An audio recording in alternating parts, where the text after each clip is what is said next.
to the lecture number 2 of polymers. Last lecture में हमने addition polymerisation और condensation polymerisation के बारे में बात की थी। एडिशन पॉलीमर्स किन को कहते हैं और कंडेंसेशन पॉलीमर्स किन को कहते हैं। आज हम बात करते हैं mechanism of addition polymerization reaction के बारे में। ठीक, तो जैसे कि कल के लेक्चर में हमने बताया था, एडिशन पॉलीमराइजेशन जो होती है that involves the repeated addition of monomeric units, और उन मोनोमेरिक यूनिट्स का स्ट्रक्चरल फीचर जो होता है वो ये होता है कि उनके अंदर अनसैचुरेशन प्रेजेंट होनी चाहिए, सो दैट अनसैचुरेटेड मॉलिक्यूल्स एक दूसरे के ऊपर एड अप हो जाते हैं। ठीक है, आज हम उसके मैकेनिज्म के बारे में बात करते हैं। ठीक, now when we talk about the mechanism of addition polymerization reaction can take place via three mechanisms. Number one, it can take place via a free radical mechanism. It can take place via a cationic polymerization mechanism, or it can take place via an anionic polymerization mechanism. What does that mean? तो बिल्कुल basic organic chemistry से आप लोगों को already पता है कि जिस रिएक्शन में फ्री रेडिकल्स जनरेट होते हैं, जिस रिएक्शन मैकेनिज्म के दौरान फ्री रेडिकल्स जनरेट होते हैं, उस mechanism of the polymerization reaction को हम फ्री रेडिकल मैकेनिज्म का नाम देंगे। सिमिलरली, जब रिएक्शन इनिशिएट करने वाला स्पीशीज मतलब रिएक्शन के दौरान जब कैटाइंस जनरेट होना स्टार्ट हो जाए, पूरी रिएक्शन के दौरान जब कैटाइंस बनते हैं, तो उस मैकेनिज्म को हम कैटाइनिक मैकेनिज्म कहेंगे। सिमिलरली, एनायनिक मैकेनिज्म हम कहेंगे उस वाले मैकेनिज्म को जिस मैकेनिज्म में रिएक्शन स्टेप्स के अंदर एनायनिक स्पीशीज जनरेट होते हैं। ठीक, तो हमारे सिलेबस में free radical mechanism of polymerization reaction के बारे में हमें डिस्कस करना है। ठीक है, नाउ बेसिक ऑर्गेनिक केमिस्ट्री से ही आपको ये चीज भी पता है कि फ्री रेडिकल मैकेनिज्म किसको कहते हैं या फ्री रेडिकल्स किनको कहते हैं। हम फ्री रेडिकल्स उन स्पीशीज को कहते हैं विच आर न्यूट्रल, लेकिन जिनके ऊपर एक अनपेयर्ड इलेक्ट्रॉन प्रेजेंट होता है। जैसे फॉर एग्जांपल अगर हम बात करें, यहां पे जो मॉलिक्यूल मैंने दिखाया है, this is tertiary butyl radical. ठीक है ना, tertiary butyl radical. So this is your carbon atom. इस कार्बन एटम के साथ 3 ग्रुप्स लगे हैं और चौथे ग्रुप के बजाय यहां पे इसके पास एक अनपेयर्ड इलेक्ट्रॉन आपको नजर आ रहा है। ठीक है ना, तो जिस रिएक्शन मैकेनिज्म के दौरान फ्री रेडिकल्स जनरेट होंगे या जो मैकेनिज्म या जो रिएक्शन फ्री रेडिकल्स की वजह से इनिशिएट होती है, उस मैकेनिज्म को हम नाम देते हैं फ्री रेडिकल एडिशन पॉलीमराइजेशन। ठीक है, and when we talk about the free radical addition polymerisation, it involves 3 steps. ठीक, number 1, that is what we call as chain initiation step. Number 2, that is called as chain propagation step, and number 3 जिसको हम नाम देते हैं chain termination. ठीक है, तो chain initiation का मतलब क्या होता है? चेन इनिशिएशन का मतलब होता है जब हम रिएक्शन को स्टार्ट करते हैं, जब हम रिएक्शन को इनिशिएट करते हैं यूजिंग ए फ्री रेडिकल। ठीक, और वो फ्री रेडिकल क्या हो सकता है? वो फ्री रेडिकल हम कहां से जनरेट करते हैं? पेरोक्साइड से। ठीक है, तो यहां पे जो इनिशिएटर हम यूज करेंगे, वो इनिशिएटर जो होगा, that initiator will be peroxide.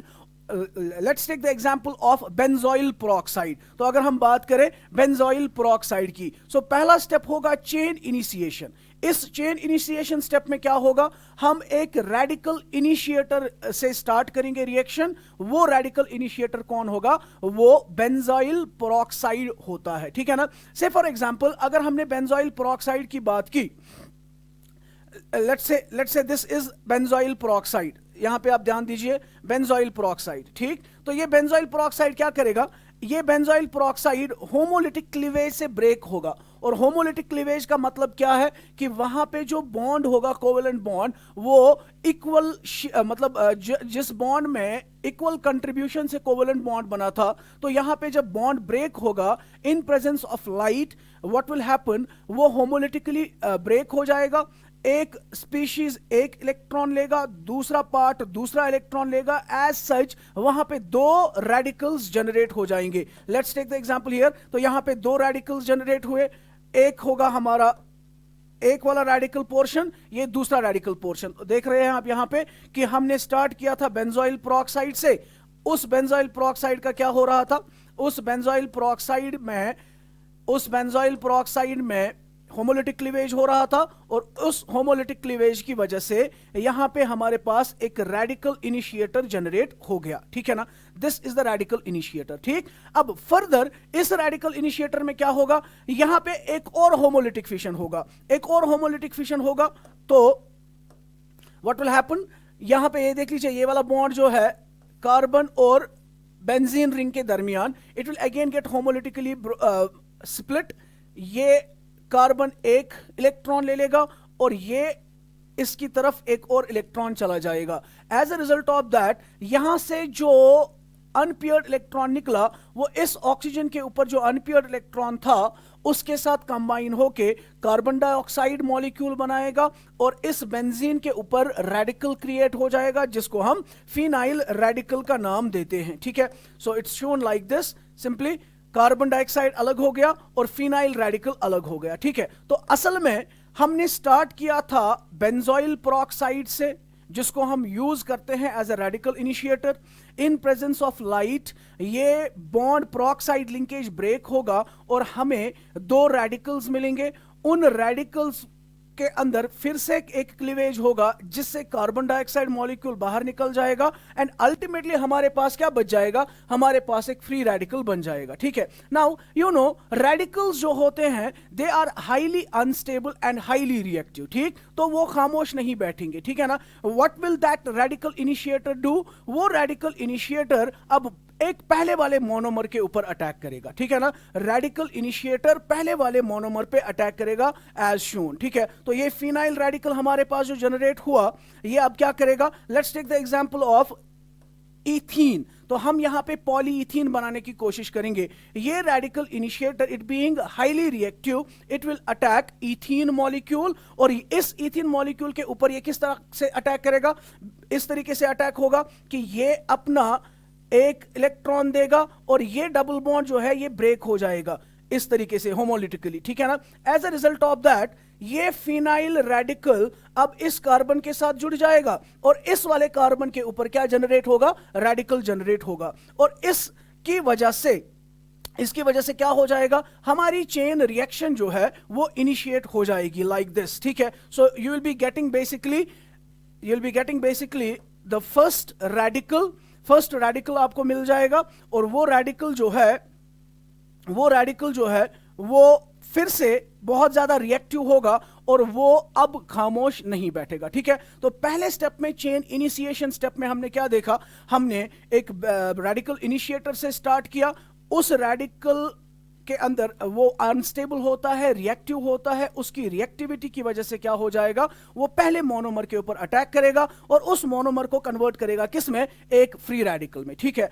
अब यही फ्री रेडिकल नेक्स्ट मोनोमर के ऊपर बिल्कुल इसी तरीके से अटैक करेगा और उसको एक और बड़े फ्री रेडिकल में कन्वर्ट करेगा। वो फ्री रेडिकल एक और मोनोमर के साथ रिएक्ट करेगा, एक और बड़ा फ्री रेडिकल बनेगा, वो एक और मोनोमर के ऊपर अटैक करेगा, एक और बड़ा फ्री रेडिकल वहां पे जनरेट होगा। इसी तरीके से कंटिन्यूअसली चेन जो हमारी है वो बढ़ती जाएगी और उस स्टेप को हम नाम देंगे, we will call that step as chain propagation step, ठीक। So what will happen in the chain propagation step, chain propagation step में जो पहले स्टेप में फ्री रेडिकल हमारे पास जनरेट हुआ ये अब एक और इथीन मॉलिक्यूल के साथ अटैक करेगा, उसको एक और बड़े से रेडिकल में कन्वर्ट करेगा।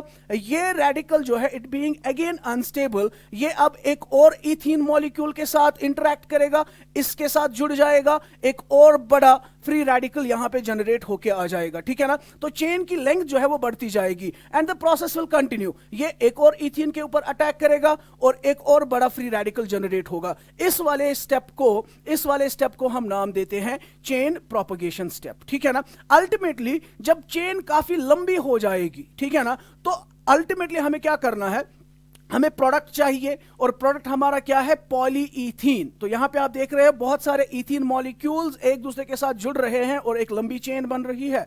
Ultimately we need to terminate the chain, हमें उस फ्री रेडिकल को खत्म करना है सो दैट वहां पे एक स्टेबल मॉलिक्यूल जनरेट हो जाए, ठीक है। तो जो लास्ट स्टेप होगा, उस लास्ट स्टेप में जब चेन काफी लंबी हो चुकी होगी, हम उसके लास्ट टर्मिनल पोजीशन पे जो रेडिकल बना हुआ है उसको टर्मिनेट करने की कोशिश करेंगे, ठीक है। और वो टर्मिनेशन कब होगी, वहां पे एक बड़ी सी चेन जो कि फ्री रेडिकल चेन होगी, दूसरी बड़ी सी चेन जो कि फ्री रेडिकल चेन होगी। ये फ्री रेडिकल अब इस फ्री रेडिकल चेन के साथ बॉन्ड बना लेगा, रिएक्शन स्टॉप हो जाएगी और हमें एक न्यूट्रल मॉलिक्यूल मिल जाएगा। उस रिएक्शन स्टेप को हम नाम देते हैं चेन टर्मिनेशन स्टेप। तो चेन टर्मिनेशन स्टेप में अब क्या होगा, यू विल सी कि चेन टर्मिनेशन स्टेप में दो रेडिकल चेन्स आपस में अब रिएक्ट करेंगे। Let's say this is one of the chains, ये एक लंबी चेन है फ्री रेडिकल चेन, और ये एक और लंबी चेन है। अब इसके पास भी एक रेडिकल है, इसके पास भी एक रेडिकल है। ये दो रेडिकल्स आपस में कंबाइन होके एक बड़ा सा मॉलिक्यूल बनाएंगे, और यही बड़ा सा मॉलिक्यूल जो होगा यही बेसिकली हमारा पॉलीइथीन होगा। ठीक है ना। तो हमने देखा एडिशन रिएक्शन, एडिशन पॉलीमराइजेशन का मैकेनिज्म जो है, it takes place in 3 steps. Number 1 chain initiation, chain propagation and chain termination. Initiation में हमने एक रेडिकल जनरेट किया, वो रेडिकल रिएक्टिव होने की वजह से मोनोमर के ऊपर अटैक करेगा, उसको भी रेडिकल में कन्वर्ट करेगा। फिर ये फ्री रेडिकल जो जनरेट हुआ ये एक और मोनोमर के साथ रिएक्ट करेगा, उसको एक और बड़े से फ्री रेडिकल में कन्वर्ट करेगा। इसी तरीके से मोनोमर्स ऐड होते जाएंगे और चेन जो है वो बढ़ती जाएगी। ठीक है। अल्टीमेटली हमें चेन को टर्मिनेट करना है। तो दो चेन्स जब आपस में नजदीक आएंगी जिनके ऊपर रेडिकल्स है, इसका रेडिकल इसके रेडिकल के साथ मतलब कोवेलेंट बॉन्ड के थ्रू एक दूसरे के साथ जुड़ जाएंगे और हमें फर्दर बड़ा सा एक फर्दर एक बड़ी सी चेन मिल जाएगी जो कि बेसिकली हमारा पॉलीमर होगा, और उस पॉलीमर को हम पॉलीइथीन का नाम देते हैं। ठीक है। Now let's take the example of some addition polymers और उनकी प्रिपरेशन के बारे में हम बात करेंगे। ठीक है। So preparation of polymers. ठीक। नाउ यू नो ये पॉलीमर्स जो है, इन पॉलीमर्स में सबसे इंपॉर्टेंट एग्जांपल जो है वो है लो density polythene, high density polythene, Teflon और इसी तरीके से पॉली एक्राइलोनाइट्राइल। ठीक है ना। इनके बारे में हम बात करेंगे कि इनको कैसे प्रिपेयर किया जाता है। सबसे पहले अगर हम देखें लो डेंसिटी पॉलीथीन, ऑलरेडी मैंने बताया हुआ है कि लो डेंसिटी पॉलीथीन इसको क्यों कहते हैं, क्योंकि इसमें ब्रांचेड चेन्स प्रेजेंट होती हैं जिसकी वजह से वहां पे ओवरलैपिंग उनके दरमियान अच्छा नहीं होता है, and as a result of that वहां पे क्या हो जाता है, वहां पे इनकी डेंसिटी कम हो जाती है। ठीक। नाउ इस लो डेंसिटी पॉलीथीन को कैसे बनाते हैं हम, ठीक है, what is the reaction utilized. So it polymerize in this reaction, ethane को हम पॉलीमराइज करते हैं under high pressure at a temperature of 350 to 570 kelvin. ठीक है। और प्रेशर जो हम यूज करते हैं इस रिएक्शन में that is 1000 to 2000 atmospheres. Look at the reaction conditions, temperature 350 kelvin to 570 kelvin, and pressure हमें यूज करना पड़ रहा है कितना, 1000 से लेके 2000 एटमॉस्फेयर्स तक, यानी कि बहुत सारा प्रेशर हमें अप्लाई करना पड़ेगा इस रिएक्शन में। और ऑब्वियस सी बात है प्रेशर को जनरेट करने के लिए एनर्जी लगेगी। ठीक है ना। सो इस रिएक्शन के अंदर, इस रिएक्शन को अगर हम इकोनॉमिक पर्सपेक्टिव से देखें, वी कैन से कि इसमें काफी ज्यादा खर्चा लगेगा, और उसके बाद भी जो पॉलीथीन वहां पे बन के आएगा उस पॉलीथीन की स्ट्रेंथ उतनी ज्यादा नहीं होगी। ठीक है ना। वो पॉलीथीन उतना अच्छा पॉलीथीन नहीं होगा। ठीक है। So will be just showing you the reaction. So what will happen, polymerisation होगी in presence of a catalyst, और लो डेंसिटी पॉलीथीन बनाने के लिए जो कैटलिस्ट यूज होता है वो या तो ऑक्सीजन होगा या कोई पेरोक्साइड इनिशिएटर। वो कौन सा peroxide initiator, normally benzoyl peroxide को हम यूज कर सकते हैं इस रिएक्शन को कैटलाइज करने के लिए। तो that means this reaction will involve again free radical mechanism. ठीक है ना। Free radical mechanism. सो हमने बहुत सारे ethene n times ethene molecules लिए हैं at a temperature of 350 to 570 kelvin and a pressure of 1000 to 2000 atmospheres, and they will fuse together and they will result in the formation of what we call as polyethene। और polyethene को हम दिखाते हैं किस तरीके से, we show it like this, you have CH2 single bond CH2, ये यहां से भी बॉन्ड बनाएगा और ये यहां से भी बॉन्ड बनाएगा, और यही रिपीटिंग यूनिट होगा n टाइम्स। ठीक है। और अभी मैंने थोड़ी देर पहले कहा कि ये हाईली ब्रांचड होता है, जिसकी वजह से क्या होगा, जिसकी वजह से ये चेन्स जो है they do not pack well, as a result of that it has very low density. इसकी डेंसिटी जो है वो बहुत कम होती है, इसीलिए इसको हम क्या नाम देते हैं, we call it as low density polythene. ठीक है। और इसको हम कहां पे यूज करते हैं, पैकेजिंग मटेरियल बनाने के लिए। एक और इंपॉर्टेंट चीज इसके बारे में जो हमें याद रखनी है, that is the properties of LDPE. They are number 1 chemically inert होते हैं, ठीक है, केमिकली इनर्ट होते हैं, they are tough but flexible, tough होते हैं लेकिन ये फ्लेक्सिबल होते हैं, and they are poor conductors of electricity, ठीक है। और इसको हम कहां कहां पे यूज करते हैं, इसको हम इलेक्ट्रिकल वायरिंग की इंसुलेशन बनाने के लिए यूज करते हैं, स्क्वीज बोटल्स बनाने के लिए यूज करते हैं, टॉयज बनाने के लिए यूज करते हैं, और फ्लेक्सिबल पाइप्स के लिए यूज करते हैं, ठीक है। उसके बाद बात करेंगे हम हाई डेंसिटी पॉलीइथीन की, ठीक है, HDPE। Now high density polythene जो है ये बहुत इंपॉर्टेंट चीज इसके बारे में आपको याद रखनी है, वो ये कि हाई डेंसिटी पॉलीथीन को बनाने के लिए यहां बिल्कुल वैसे ही रिएक्शन होगी, you will take ethene molecules और आप इसकी रिएक्शन करेंगे पॉलीमराइजेशन, ये पॉलीमराइज होके पॉलीथीन में कन्वर्ट होगा, ठीक है। नाउ रिएक्शन कंडीशंस पे ध्यान देना है।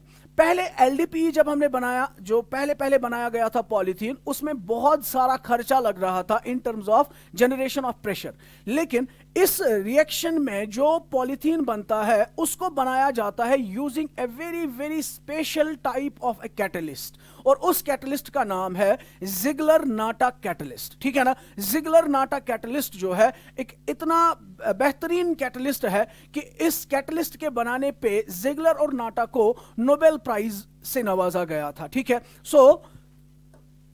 So high density polythene is another polymer made from ethene molecules. In this reaction we polymerize ethene in a hydrocarbon solvent in presence of Ziegler-Natta catalyst at a low temperature of 333 to 343 Kelvin and a pressure of just 6 to 7 atmospheres. So you can yourself compare. पहली वाली reaction में 1000 से 2000 एटमॉस्फेयर्स डालने की जरूरत पड़ रही थी, लेकिन यहां पे सिर्फ 6 to 7 एटमॉस्फेयर्स। बट ये सारा मैजिक जो है किसकी वजह से हो रहा है, जिगलर-नाटा कैटलिस्ट की वजह से, ठीक है ना। तो जिगलर-नाटा कैटलिस्ट के यूज करने से जो पॉलीमर, जो पॉलीथीन हमें मिलता है उसको हम हाई डेंसिटी पॉलीथीन का नाम देते हैं, ठीक है ना। नाउ बिल्कुल वैसी ही रिएक्शन है कि आपने इथीन लिया, ये कन्वर्ट हो गया किस में, ये कन्वर्ट हो गया पॉलीथीन में, लेकिन सिर्फ इंपॉर्टेंट चीज यहां पे क्या है, जिगलर-नाटा कैटलिस्ट, ठीक है। तो जिगलर-नाटा कैटलिस्ट होता क्या है, यू हैव टू रिमेंबर, ये क्वेश्चन पूछा जा सकता है कि बताइए जिगलर-नाटा कैटलिस्ट की कंपोजिशन क्या है, ठीक। तो आप देखेंगे अभी, this is Ziegler Natta catalyst, you have to remember this thing. Ziegler Natta catalyst क्या होता है, Ziegler-Natta catalyst is a mixture of, ये मिक्सचर होता है इस स्पीशीज का और इस स्पीशीज का। What is this species, this is what we call as triethyl aluminium. Triethyl aluminium, ये आपका एल्यूमिनियम है, एक इथाइल ग्रुप, दूसरा इथाइल ग्रुप, तीसरा इथाइल ग्रुप, ठीक। So it is triethyl aluminium and titanium tetrachloride. You will remember Ziegler-Natta catalyst is a mixture of triethyl aluminium and titanium tetrachloride, ठीक है। और ये मिक्सचर जो है, इसी मिक्सचर को हम नाम देते हैं जिगलर-नाटा कैटलिस्ट, ठीक। नाउ ये जिगलर-नाटा कैटलिस्ट जो होता है, इसमें टाइटेनियम के पास एक एम्प्टी ऑर्बिटल रहता है, ठीक है ना। You can see here, titanium के पास एम्प्टी ऑर्बिटल्स होते हैं, you know titanium belongs to the transition elements, और ट्रांजिशन एलिमेंट्स में क्या होते हैं, अवेलेबल ऑर्बिटल्स होते हैं।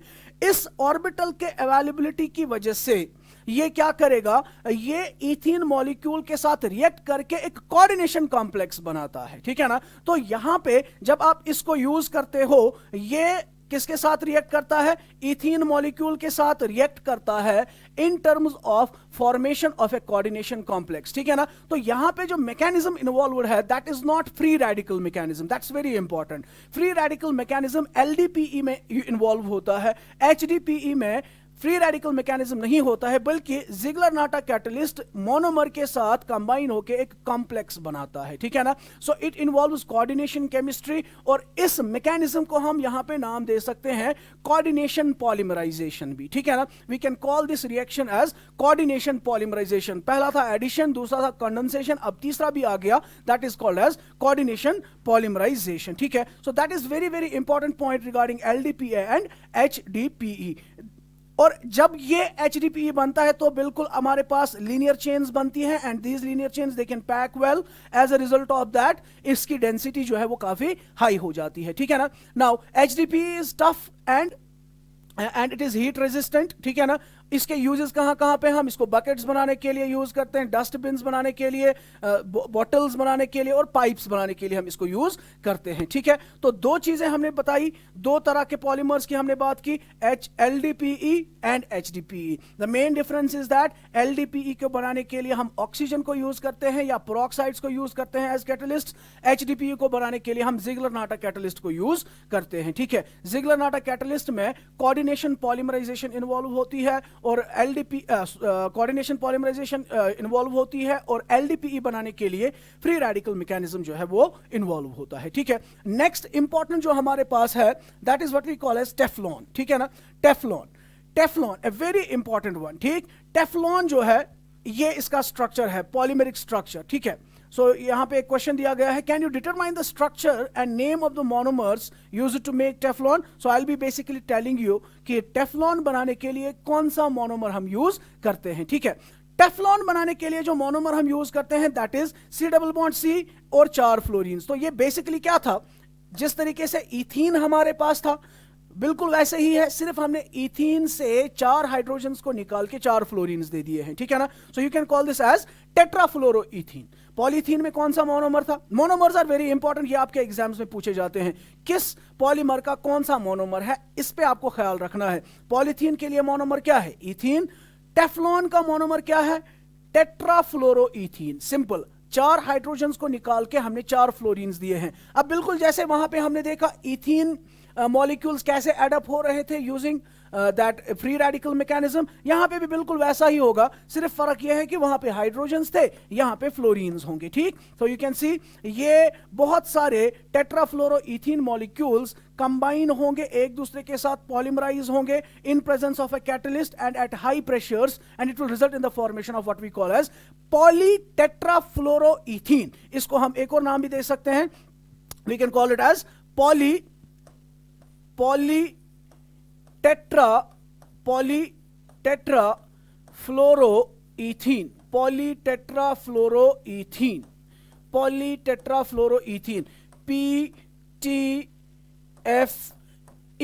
PTFE। तो कभी आपसे बोला जाएगा PTFE का मोनोमर क्या है, you should be remembering this thing. PTFE means polytetrafluoroethene and it is another name for what we call as Teflon, और इसका मोनोमर जो है that is tetrafluoroethene, ठीक है, tetrafluoroethene. So we'll be moving ahead. To make Teflon, tetrafluoroethene is heated with a free radical or persulfate catalyst at high pressures, and finally we will be getting the polymer जिसको हम Teflon का नाम देते हैं, ठीक है। इस Teflon की खासियत क्या है, ये काफी ज्यादा इनर्ट होता है, chemically inert, and it is resistant to attack by corrosive substances. तो कोरोसिव सब्सटेंसेस के खिलाफ भी ये इनर्ट रहता है और हर किसी केमिकल के साथ ये इनर्ट रहता है। इसको कहां कहां पे यूज किया जाता है, it is used for making Teflon seals, gaskets और गैस्केट्स बनाने के लिए, and number second it is used for coating non stick utensils. ये इंपॉर्टेंट फीचर है इसका, नॉन स्टिक यूटेंसिल्स जो होते हैं, नॉन स्टिक यूटेंसिल्स जो हम अपने किचन्स में यूज करते हैं, उनकी जो कोटिंग होती है वो ब्लैक कलर की कोटिंग आपने देखी होगी, वो टेफ्लॉन की बनी होती है, ठीक है ना। क्यों, क्योंकि वो रेजिस्टेंट होता है टू केमिकल्स, बट इसका एक इंपॉर्टेंट फीचर आपको याद रखना है कि हाई टेम्परेचर्स पे ये अनस्टेबल हो जाता है, ठीक है ना।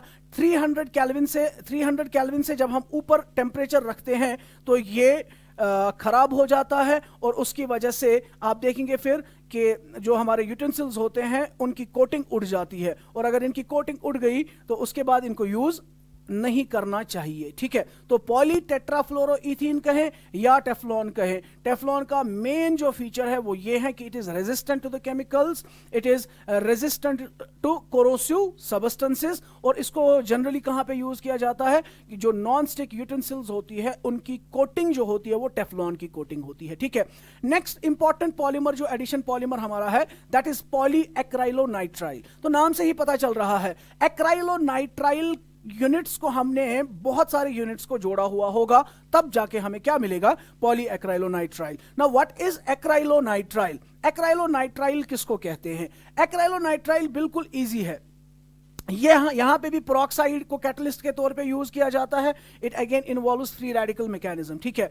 नाउ पॉली एक्राइलोनाइट्राइल को किससे प्रिपेयर करते हैं? एक्राइलोनाइट्राइल से. What is acrylonitrile? This is the structure of acrylonitrile. This is the structure of acrylonitrile. ठीक है. देखिए जरा, ये भी इथीन का ही डेरिवेटिव है. इथीन के ऊपर क्या था? CH2 double bond CH2. फिर हमने 4 हाइड्रोजन्स को 4 फ्लोरीन से रिप्लेस किया, वो बन गया टेट्राफ्लोरोईथीन, उससे बना टेफ्लॉन. अब अगर हम इथीन में से एक हाइड्रोजन को रिप्लेस करते हैं CN ग्रुप से, इसको एक्राइलोनाइट्राइल कहते हैं. ठीक है ना. और इस एक्राइलोनाइट्राइल की पॉलीमराइजेशन रिएक्शन से हमें क्या मिलेगा? Poly acrylonitrile. बिल्कुल वैसे ही रिएक्शन होगी जैसे हमने इससे पहले देखा था. सिर्फ फर्क यह होगी कि वहां पे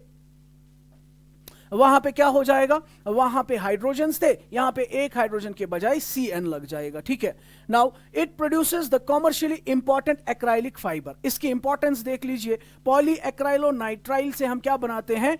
फाइबर्स बनाते हैं. ठीक है. सिंथेटिक फाइबर्स में इनका इस्तेमाल होता है. Commercially important acrylic fibres. ठीक. तो आपने देखा होगा, आप जो भी मतलब क्लॉथ्स खरीदते हो, उन क्लॉथ्स के अंदर लिखा होता है एक्राइलिक. आपके जो बैग्स होते हैं उन पे लिखा होता है पॉली एक्राइलिक. पॉली एक्राइलिक का मतलब होता है इसमें पॉली एक्राइलोनाइट्राइल का इस्तेमाल हुआ है एज फाइबर्स. ठीक है ना. और इसके वजह से वहां पे क्या बनते हैं? लॉफ्टी यार्न्स बनती हैं, जिनकी वजह से हम इनको यूज करते हैं. किन में? क्लॉथ्स बनाने के लिए हम यूज करते हैं. इसके 2 इंपॉर्टेंट नाम आपको याद रखने हैं. ठीक है ना. पॉली एक्राइलोनाइट्राइल के 2 कमर्शियल नेम्स भी है. एक को हम बोलते हैं नाम एक्राइलिन, एक को हम एक्राइलिन का नाम देते हैं, और दूसरे को हम नाम देते हैं नंबर 1, इसको हम एक्राइलिन का नाम एक्राइलिन का नाम इसको दिया जाता है. ठीक. सो इसको कहां पे यूज करते हैं हम? इसको हम यूज करते हैं for the making of clothes. ठीक है. और ये मान लीजिए सब्स्टिट्यूट होता है किसका? वूल का सब्स्टिट्यूट होता है. ठीक. And it is resistant to stains, chemicals, insects and fungi. ठीक.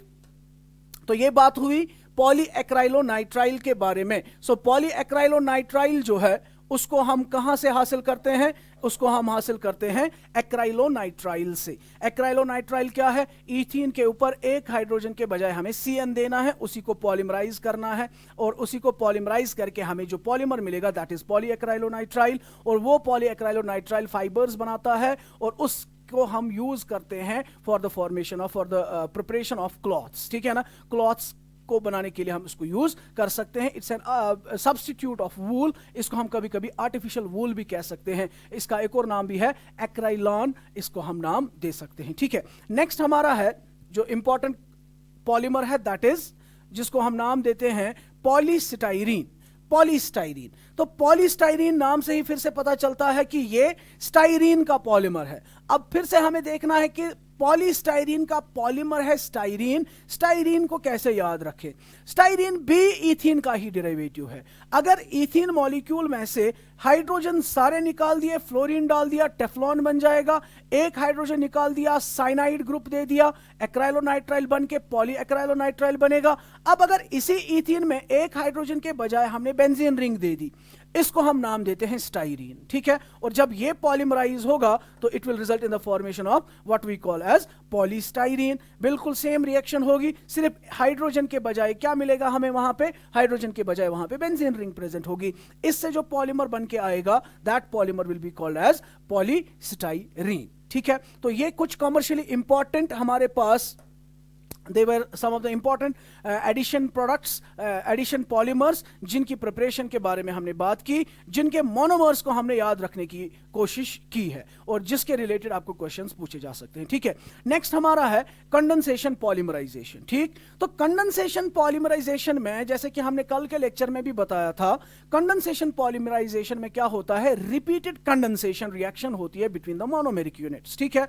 और कंडेंसेशन कब होगी उनके दरमियान? जब एक मोनोमर के पास भी एक बाईफंक्शनल जो ग्रुप होगा, दूसरे मोनोमर के पास भी 2 फंक्शनल ग्रुप्स होंगे एटलीस्ट. ठीक है ना. तो वो जब नजदीक आएंगे व्हाट विल हैपन? बिल्कुल इस तरीके से यहां पे हो रहा है. यू कैन सी ये एक मोनोमर था, ये दूसरा मोनोमर है। जब ये नजदीक आए तो उनके नजदीक आने की वजह से इससे एक ग्रुप निकल के एक छोटा सा मॉलिक्यूल बाहर निकल गया, जिसको हम कंडेंसेशन रिएक्शन कहते हैं, ठीक है ना। तो यहां पे एक डाइमर बन गया। अब इसके पास भी एक और फंक्शनल ग्रुप है यहां से, ये अब एक और मोनोमर के साथ रिएक्ट करेगा। एक और मोनोमर आ गया, देख लीजिए यहां पे, जैसे ये नजदीक आया, ये वाला ग्रुप इसके ग्रीन वाले ग्रुप के साथ निकल गया, एक छोटा सा मॉलिक्यूल बाहर निकल गया और चेन बढ़ गई, ठीक है ना।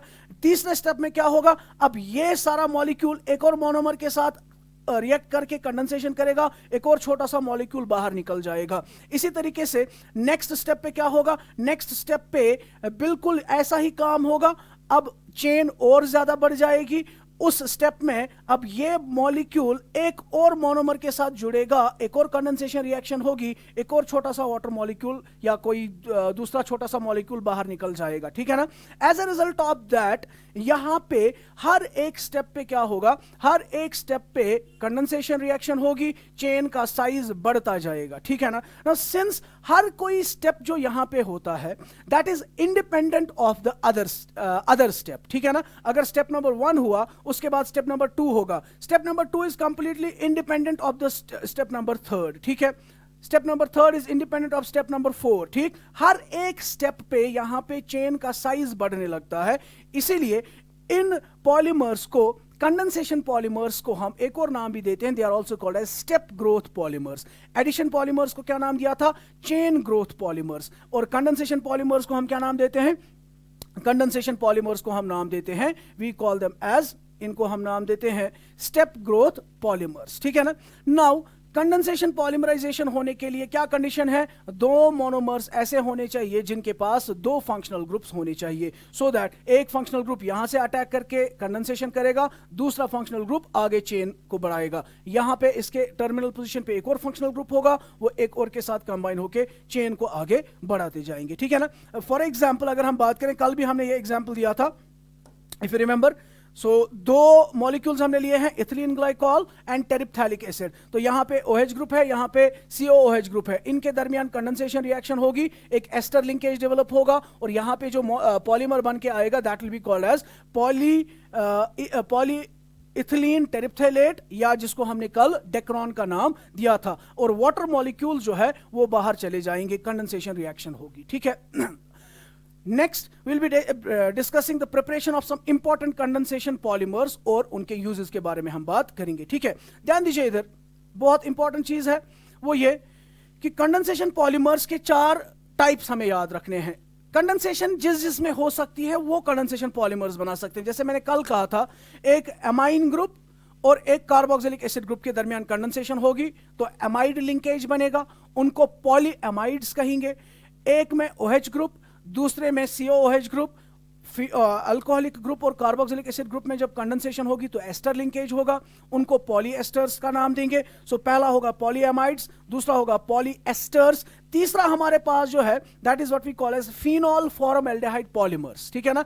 फिनॉल के अंदर फिनॉल की रिएक्शन किसके साथ होगी, फॉर्मल्डिहाइड के साथ कंडेंसेशन रिएक्शन होगी, वहां पे एक बड़ा सा मॉलिक्यूल मिलेगा, हमें कंपाउंड मिलेगा जो बेसिकली कंडेंसेशन पॉलीमर होगा। एक और है यहां पे type, that is melamine formaldehyde polymers. तो ये 4 एग्जांपल्स हमें याद रखने हैं कंडेंसेशन पॉलीमर्स में, polyamides, polyesters, phenol formaldehyde polymer and melamine formaldehyde polymer, ठीक है। तो सबसे पहले बात करते हैं हम पॉलीएमाइड्स की। कल भी मैंने बताया था कि पॉलीएमाइड्स किनको कहेंगे, जिनमें बहुत सारे एमाइड लिंकेजेस होंगे। और एमाइड लिंकेजेस कब होंगे, जब एक के पास NH2 ग्रुप, दूसरे के पास COOH ग्रुप होगा, ठीक है ना। तो जब वो कंडेंस होंगे एमाइड लिंकेज डेवलप होगा, ठीक है ना। उन सारे पॉलीमर्स को जिनमें बहुत सारे एमाइड लिंकेजेस होते हैं उनको हम पॉलीएमाइड्स का नाम देते हैं।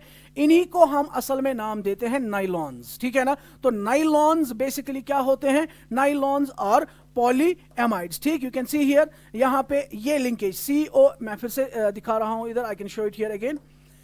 यहां पे C double bond O NH group, ये लिंकेज जो है, this linkage is the amide linkage, और यही बार बार वहां पे रिपीट होगा। Now these polyamides can be either natural like that of proteins और they can be synthetic like that of nylons, ठीक है। आप लोगों को पता होगा कि जो प्रोटीन्स होते हैं वो किनके बने होते हैं, एमिनो एसिड्स के। एमिनो एसिड जब मैं कहता हूं तो एमिनो एसिड के अंदर क्या प्रेजेंट होता है, एक एमाइन ग्रुप, एक COOH ग्रुप। तो एक एक एमिनो एसिड के NH2 ग्रुप और दूसरे एमिनो एसिड के COOH ग्रुप में कंडेंसेशन रिएक्शन होगी और वहां पे डेफिनेटली क्या बनेगा, पेप्टाइड, वी कैन से वहां पे एक एमाइड लिंकेज डेवलप होगा जिसको हम डाइपेप्टाइड भी कहते हैं। और अगर एक और लिंक हो गया, एक और एमाइड लिंकेज से लिंक हो गया, उसको हम ट्राइपेप्टाइड कहते हैं। पढ़ा होगा आप लोगों ने dipeptides, tripeptides. In general we can say जो पेप्टाइड बॉन्ड होता है वो बेसिकली क्या होता है, एमाइड लिंकेज ही होता है। ठीक है, तो चलिए हम बात करते हैं नाइलॉन्स के बारे में। ठीक, नाइलॉन्स में हमें कुछ इंपॉर्टेंट एग्जांपल्स याद रखने हैं।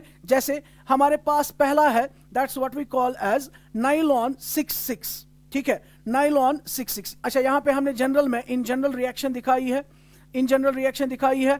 You are basically condensing a diamine with a dicarboxylic acid, जैसा कि मैंने ऑलरेडी बताया है। डाइअमीन और डाइकार्बोक्सिलिक एसिड आपस में कंबाइन होंगे, इसमें से COOH और इसमें से NH2 ग्रुप कैसे कंबाइन होंगे, इसका H और इसका OH निकल जाएगा तो वहां पे CONH ग्रुप डेवलप हो जाएगा, that will be called as an amide linkage, और इन्हीं को हम नाइलॉन्स का नाम देते हैं। नाउ नाइलॉन्स में हम सबसे पहले एग्जांपल देते हैं नाइलॉन 66 का। ठीक, नाइलॉन 66 किन से बना होता है? नाइलॉन 66 बना होता है दो मोनोमेरिक यूनिट्स का, एक जिसको हम नाम देते हैं एडिपिक एसिड। याद रखना है आपको, नाइलॉन 66 के अंदर मोनोमर्स प्रेजेंट है। कौन कौन सा मोनोमर? Adipic acid. और एडिपिक एसिड को हम IUPAC नाम क्या देते हैं? 1,6-हेक्सेन hexane dioic acid. So you can see here 1 2 3 4 5 6 6 carbon atoms है, यहां पे एक COOH ग्रुप लगा है, यहां पे एक COOH ग्रुप लगा है। ठीक है, दूसरा जो मोनोमर यहां पे होता है that is what we call as hexamethylene diamine. एक है एडिपिक एसिड, दूसरा है हेक्सामिथिलीन डाइअमीन। हेक्सामिथिलीन डाइअमीन यू कैन सी 1 2 3 4 5 6, यहां पे एक अमाइन ग्रुप, यहां पे एक अमाइन ग्रुप। सो 1,6 डाइअमाइनो हेक्सेन कहें या हेक्सामिथिलीन डाइअमीन कहें, ये दो आपस में कंबाइन होकर क्या बनाते हैं? They result in the formation of what we call as nylon 66। अब इसको नाइलॉन 66 क्यों कहते हैं? क्योंकि दोनों मोनोमर्स में आप देख सकते हैं इसमें भी 6 कार्बन एटम्स है और इसमें भी 6 कार्बन एटम्स है, इसीलिए जो पॉलीमर बन के आता है इसको हम नाइलॉन 66 का नाम देते हैं। ठीक है, तो क्या होगा, यहां पे एक एमाइड लिंकेज डेवलप होगा। यू कैन सी, आप देख सकते हो, क्लियरली देख सकते हो आप, कितने कार्बन है? 1 2 3 4 5 6। ये कार्बन इसके साथ एमाइड लिंकेज बनाएगा, तो ये हमारा 6th वाला कार्बन है, ये वाला C डबल बॉन्ड और NH एमाइड लिंकेज बना रहा है। बाकी कितने कार्बन बचे? 1 2 3 4 एंड 5। ठीक है, ये वाला कार्बन जो है इस पे भी COOH ग्रुप प्रेजेंट है, तो ये भी यहां पे भी क्या होगा, ये OH ग्रुप दूसरे के H ग्रुप के NH2 के H के साथ कंबाइन होकर वाटर बना लेगा and it can further form it's bond in this direction. उसके बाद हेक्सामिथिलीन डाइअमीन की बात करें, एक हाइड्रोजन इसके OH के साथ चला गया, वहां पे क्या बचा? NH। देन 6 कार्बन एटम्स है, 1 2 3 4 5 6, और यहां पे NH2 जो है इसमें से एक हाइड्रोजन दूसरे एडिपिक एसिड के COOH ग्रुप के साथ कंबाइन होके किस में कन्वर्ट हो जाएगा? एक और एमाइड लिंकेज में कन्वर्ट हो जाएगा। As a result of that reaction जो है वो कंटिन्यूअसली चलती रहेगी। ना अगर मैं आपसे पूछूं ये किस तरह का पॉलीमर है, इज इट ए होमोपॉलीमर और ए कोपॉलीमर, तो definitely you will say it's a condensation copolymer. क्यों? क्योंकि इसमें दो डिफरेंट रिपीटिंग यूनिट्स रिपीट हो रहे हैं। ठीक है, सो जो हमारा नाइलॉन 66 है, you will remember it is prepared from 2 types of monomers, adipic acid and hexamethylene diamine। ठीक है, नाइलॉन 66 जो है इसके यूजेस कहां कहां पे हमें मिलते हैं? Number 1, it is used for making nylon sheets, bristles of brushes, nylon fabric, पता होगा आप लोगों को, और टायर कॉर्ड्स बनाने के काम में इसको हम इस्तेमाल करते हैं। ठीक है, number second is that's very important, that is nylon 6। पहला था नाइलॉन 66, दूसरा है नाइलॉन 6। इसी तरीके से एक और होता है नाइलॉन 610, नाइलॉन 610। ठीक है, तो नाइलॉन 610 में हम नाइलॉन 6 क्यों कहा? क्योंकि एक मोनोमर में भी 6 कार्बन, दूसरे मोनोमर में भी 6 कार्बन। ठीक है, इसको नाइलॉन 6 क्यों कहेंगे? क्योंकि इसमें आपको सिर्फ एक ही मोनोमर मिलेगा, और वो मोनोमर कौन होता है? इसको बनाया जाता है किससे? इसको बनाया जाता है एक कंपाउंड से, एक साइक्लिक कंपाउंड से, जिसका नाम है कैप्रोलैक्टम, जिसका नाम है कैप्रोलैक्टम। कैप्रोलैक्टम एक साइक्लिक कंपाउंड होता है। ठीक है ना, you can see it's a cyclic compound. इस साइक्लिक कंपाउंड में क्या होगा? इस साइक्लिक कंपाउंड को जब हम इसकी हाइड्रोलिसिस करते हैं तो ये वाला बॉन्ड जो है ये ब्रेक हो जाता है। हाइड्रोलिसिस में क्या होगा, यहां पे OH चला जाएगा, यहां पे H चला जाएगा और ये ओपन स्ट्रक्चर बनाएगा। ओपन स्ट्रक्चर इसका ऐसे होगा NH2, then you have CH2, CH2, CH2, CH2, CH2 and COOH। 1 2 3 4 5 6, देखिए 1 2 3 4 5 6, यहां पे NH किस में कन्वर्ट हो गया, NH2 में, C डबल बॉन्ड O किस में कन्वर्ट हो गया, COOH में, ठीक है ना।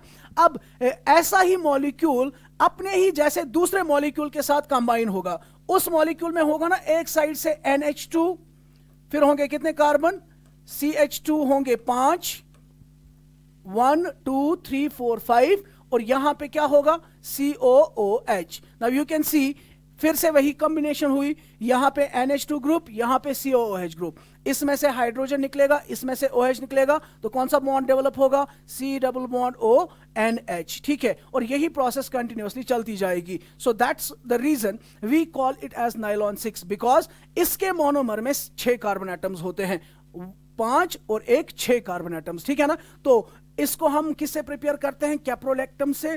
कैप्रोलैक्टम को जब हम हाइड्रोलाइज करते हैं ये कन्वर्ट होता है एक एमिनो एसिड में, कहेंगे ना इसको एमिनो एसिड, क्योंकि इसमें एक एमाइन ग्रुप है और एक COOH ग्रुप है। 6 एमाइनो कैप्रोइक एसिड इसको कहते हैं, 6 amino caproic acid, 6 amino caproic acid. तो कैप्रोलैक्टम कन्वर्ट हो जाता है किसमें, 6 एमाइनो कैप्रोइक एसिड में। ये 6 एमाइनो कैप्रोइक एसिड दूसरे 6 एमाइनो कैप्रोइक एसिड के साथ फ्यूज होकर एमाइड लिंकेज बनाता है, and the process goes on, it results in the formation of A polymer, जिस पॉलीमर को हम नाइलॉन 6 का नाम देते हैं, ठीक। तो आप देख सकते हो इसका स्ट्रक्चर कैसे होगा, ये 5 कार्बन 1 2 3 4 5, एक साइड पे NH2 जो था वो अपना H लूज करके यहां से कंबाइन होगा, दूसरे पे जो COOH था वो यहां से OH लूज करके कंटिन्यूअसली रिएक्ट करेगा, and it will result in the formation of a polymer, जिसको हम नाइलॉन 6 का नाम देते हैं, ठीक है। सो नाइलॉन 6 में क्या चीज प्रेजेंट होती है, नाइलॉन 6 में कैप्रोलैक्टम से हम इसको प्रोड्यूस करते हैं जिसमें 6 कार्बन एटम्स प्रेजेंट होते हैं, इसीलिए हम इसको क्या नाम देते हैं, we call it as nylon 6। तीसरा है इसमें नाइलॉन 610। नाइलॉन 610 में अब सिंपली क्या चीज है, नाइलॉन 610 में एक मोनोमर के पास 6 कार्बन एटम्स, दूसरे मोनोमर के पास 10 कार्बन एटम्स, ठीक है। तो मैं इसको पहले पॉज कर देता हूं, पहले मैं बताऊंगा नाइलॉन 610 के बारे में। तो नाइलॉन 610 में 6 में कौन कौन सा हमारे पास था, एक तो था हेक्सामिथिलीन डाइअमीन और था एडिपिक एसिड। यहां पे होता है hexamethylene diamine and sebacic acid, hexamethylene diamine and sebacic acid. I will show it here. Hexamethylene diamine यही हुआ CH2 whole 6 NH2 and NH2, ये है हेक्सामिथिलीन डाइअमीन, ठीक। वहां पे हम क्या यूज कर रहे थे, पहले हम यूज कर रहे थे एडिपिक एसिड, और एडिपिक एसिड में क्या होता था, एडिपिक एसिड में CH2 कितने थे, CH2 थे 4, यहां से था COOH और यहां से था COOH, ठीक है। लेकिन 610 नाइलॉन 610 में क्या होता है, जो एसिड हमने यूज किया है that is not the adipic acid, that is sebacic acid. और सिबासिक एसिड में यहां पे मिथाइल्स कितने होते हैं, 8, टोटल में कितने कार्बन हुए, 8 और 2 10, इसीलिए उसको क्या नाम देते हैं, उसको हम नाम देते हैं नाइलॉन 610। सो नाइलॉन्स में हमने नाइलॉन 6 देखा, नाइलॉन 6 देखा, नाइलॉन 610 देखा, ठीक है। अब अगर हम बात करें इनके कुछ यूजेस की, इसको कहां पे हम यूज करते हैं नाइलॉन 6 को, नाइलॉन 6 को भी बिल्कुल इसकी प्रॉपर्टीज बिल्कुल नाइलॉन 6 की जैसे ही होती हैं, और वैसे ही इनको भी यूज करते हैं for making ropes, tyre cords and fabrics बनाने के काम में हम इनको लाते हैं, ठीक है। नेक्स्ट हमें जो बात करनी है that is the another class जिसको हमने नाम दिया था पॉलीएस्टर्स, ठीक है। तो पॉलीएस्टर नाम से ही पता चल रहा है इसमें बहुत सारे एस्टर लिंकेजेस होंगे, और एस्टर लिंकेजेस कैसे डेवलप होंगे, एस्टर लिंकेजेस डेवलप होने के लिए एक के पास होने चाहिए अल्कोहलिक ग्रुप्स, दूसरे के पास होने चाहिए कार्बोक्सिलिक एसिड ग्रुप्स, ठीक है। तो इन जनरल अगर हमें पॉलीएस्टर बनाना है तो उसमें कुछ इस तरीके से होगा, एक डाइकार्बोक्सिलिक एसिड मोनोमर होगा और एक डाइऑल होगा, ठीक है। ये आपस में कंबाइन होकर क्या बनाएंगे, एक एस्टर लिंकेज बनाएंगे, ठीक है। मिसाल के तौर पर डेक्रॉन यानी कि P poly tetra ethyl sorry क्या नाम दिया था हमने इसको, पॉलीइथाइल टेरिप्थेलेट, पॉलीइथाइल टेरिप्थेलेट या डेक्रॉन हमने नाम दिया था। बहुत बार हमने इसको देखा है अभी तक। और सिर्फ यहाँ पे याद रखना है कि यहाँ पे एक कैटलिस्ट यूज किया जाता है इस रिएक्शन को कैरी आउट करने के लिए, that is zinc acetate and antimony trioxide. ठीक है, zinc acetate and antimony trioxide के मतलब प्रेजेंस में यहाँ पे कंडेंसेशन रिएक्शन होती है। कौन सी कंडेंसेशन रिएक्शन? इथिलीन ग्लाइकॉल का OH, टेरिप्थेलिक एसिड का COOH, ये आपस में रिएक्ट करके क्या बनाते हैं? They result in the formation of an ester linkage. It should be oxygen here, carbon double bond oxygen, then single bond O, single bond O यहाँ पे यहाँ पे मिस हो गया। ठीक है, तो इस तरीके से स्ट्रक्चर जो यहाँ पे बनेगा ये भी कंडेंसेशन रिएक्शन से बनेगा और इसको हम नाम देंगे एक पॉलीएस्टर। ठीक है, नेक्स्ट एग्जांपल अगर हम देखें, नेक्स्ट एग्जांपल्स की बात करें तो ये अभी हम यही दिखा रहे हैं कि पॉलीइथिलीन टेरिप्थेलेट बनेगा जिसको डेक्रॉन का नाम देते हैं। और डेक्रॉन की क्या प्रॉपर्टीज है? डेक्रॉन की क्या प्रॉपर्टीज है? डेक्रॉन जो है इसको हम यूज करते हैं किसके साथ? इसका हमने नाम दिया था एक और, अगर आपको याद होगा हमने इसको एक और नाम दिया था, we have called it as Terylene. Dacron का दूसरा नाम है टेरिलीन। ठीक है, और इसको हम कहां पे यूज करते हैं? इसको हम कॉटन के साथ मिक्स करके फाइबर्स बना सकते हैं और उसको उस वक्त टेरिकॉट का नाम दिया जाता है। ठीक है, इसको हम वूल के साथ मिक्स करके एक और तरह के फाइबर्स बना सकते हैं जिसको हम टेरीवूल का नाम देते हैं। ठीक है, सो डेक्रॉन या टेरिलीन को हम फाइबर्स बनाने के काम में यूज करते हैं और इन फाइबर से हम क्या करते हैं? इन फाइबर से हम क्लॉथ्स बनाते हैं। We can blend it with cotton or wool and it will result in the formation of terrycot and terrywool. इसी तरीके से हम इसको यूज करते हैं किसमें? For making safety helmets. ठीक है ना, सेफ्टी हेलमेट्स बनाने के लिए हम इसको यूज करते हैं। ठीक, नेक्स्ट एक एग्जांपल है हमारा जिसमें एक मोनोमर ये है और दूसरा मोनोमर ये है। ठीक है, इन दो मोनोमर्स को जब हम रिएक्ट करेंगे, जरा यहां पे देख लीजिए पहले, क्या इसमें कंडेंसेशन रिएक्शन होगी कि नहीं? यस, कंडेंसेशन रिएक्शन होगी। यहां से H निकलेगा, यहां से Cl निकलेगा, है ना? तो HCl मॉलिक्यूल बाहर निकल जाएगा और लिंकेज कौन सा डेवलप होगा?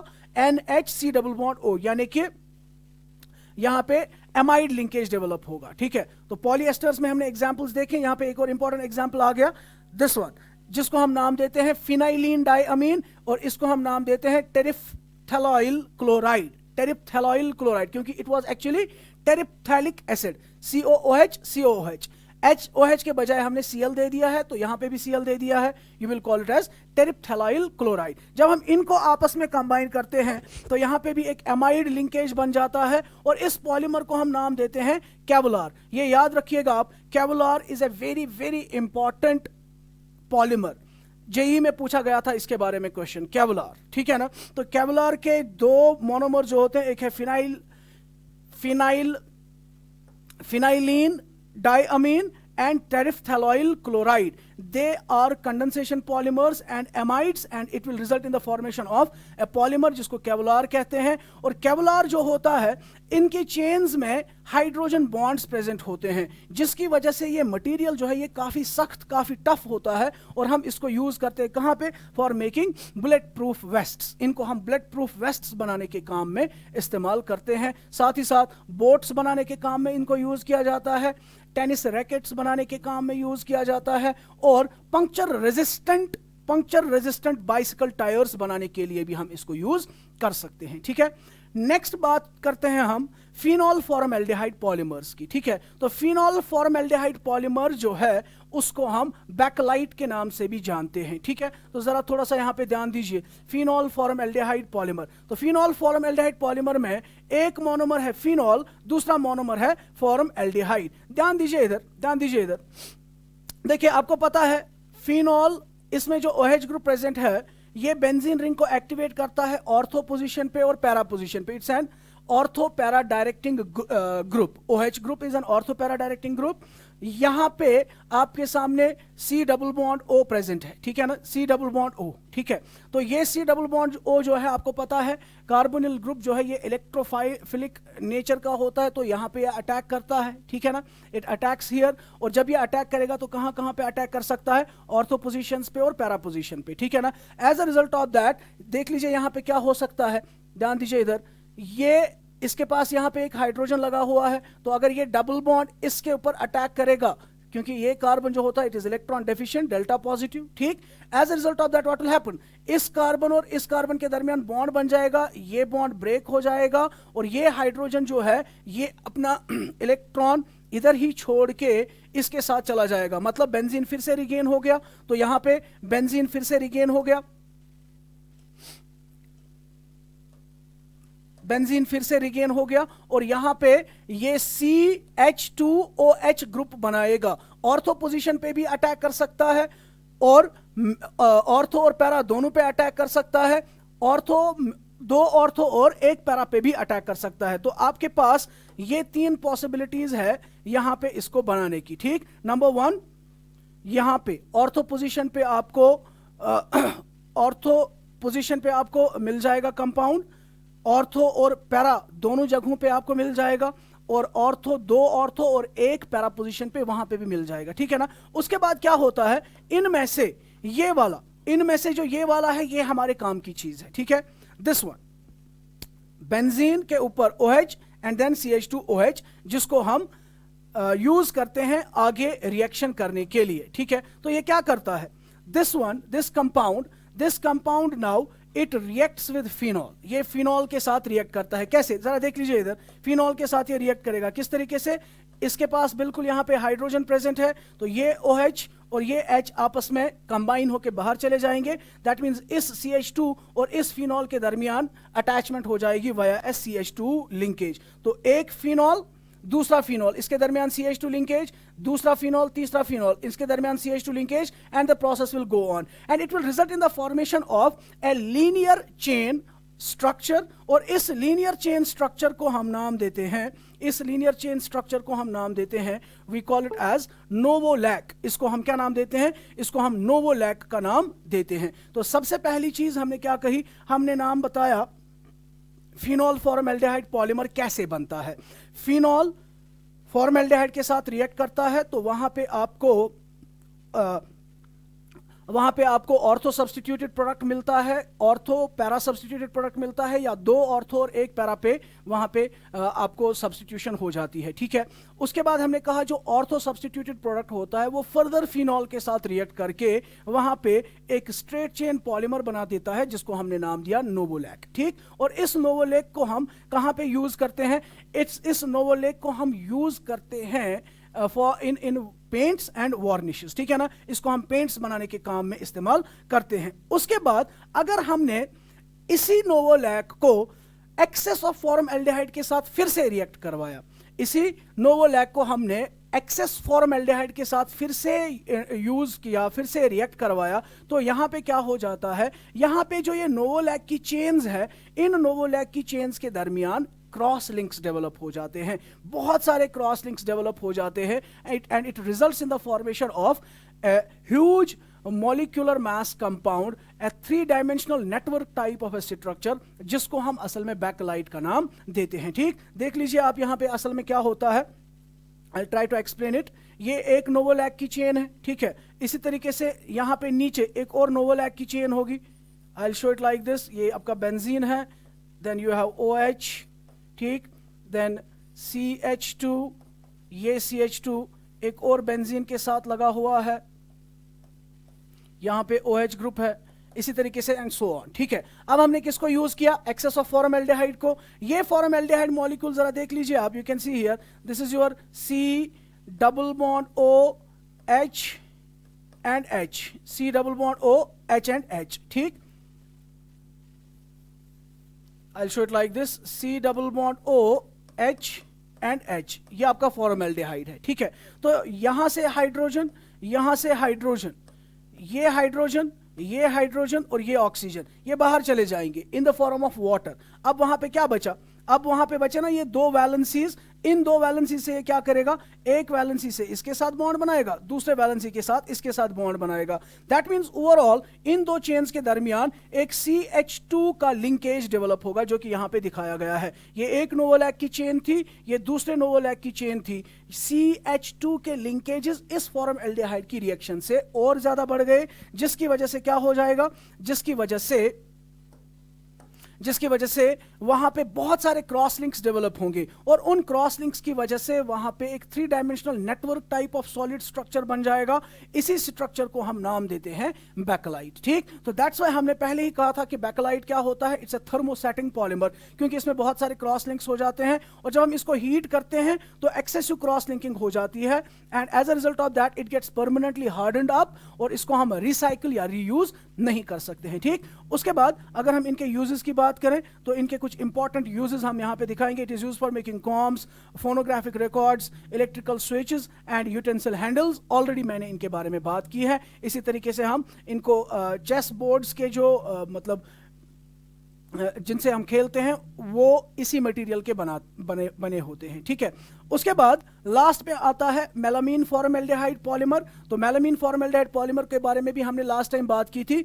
It is a condensation polymer of melamine with formaldehyde. Melamine का स्ट्रक्चर आपको याद रखना है, it is this type of a structure जिसमें नाइट्रोजन प्रेजेंट होते हैं। अब यहाँ पे NH2 group, NH2 group, NH2 group, इसमें 3 फंक्शनल ग्रुप्स है। तो ये NH2 यहां से भी रिएक्ट करेगा, ये इधर से भी रिएक्ट करेगा, इधर से भी रिएक्ट करेगा and ultimately it will result in the formation of, पहले तो ये रेजिन इंटरमीडिएट बनाएगा और ये रेजिन इंटरमीडिएट फिर आपस में कंबाइन होके एक बड़ा सा मॉलिक्यूल बनाएंगे जिसमें हाई क्रॉस लिंकिंग होगी and as a result of that it will again form a thermosetting polymer. ठीक है, नाउ इसमें मेलामीन के यूजेस कहां पे होते हैं, हमने बताया था it is used for making unbreakable crockery. इसको अनब्रेकेबल क्रॉकरी बनाने के लिए हम यूज करते हैं एंड कैन जिनको हम एक और जगह पे हम इनको यूज करते हैं, that is it is used to make fire proof jackets. ठीक है ना, फायर प्रूफ जैकेट्स बनाने के लिए हम इसको काम में लाते हैं और ये दोनों बैकलाइट और मेलामीन जो है they are the examples of thermosetting polymers. ठीक है, थैंक यू वेरी मच। आज के लिए इतना ही, लेट्स मीट टुमारो इंशाल्लाह।